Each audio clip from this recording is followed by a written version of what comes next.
কি যে করি, কিছুই যে আমার মাথায় ঢুকছে না। ঘরে তো ঝালের গুঁড়া শেষ, মানুষটাকে তো আনতে বললাম না। যাই, দেখি বিমলা দিদির বাড়ি থেকে একটু ঝালের গুঁড়া নিয়ে আসি।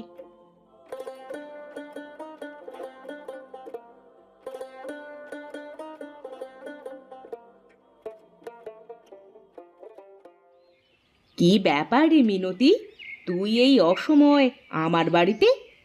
সে কথা আর বলো না দিদি, আমি নারকেল দিয়ে হাঁসের মাংস রান্না করব, কিন্তু এখন দেখছি ঝালের গুঁড়োই নেই।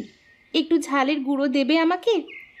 তা না হয় দিলাম, কিন্তু তুমি আমাকে দুটো হাঁসের মাংসের দুটুকরো নারকেল দিয়ে যেও। মেঘলা দিনে গরম ভাত আর হাঁসের মাংস একদম জমে যাবে। সে কি, আমাকে কেন দিয়ে যেতে হবে? তুমি বিকেলবেলা চলে আসবে, এসে পেট পুড়ে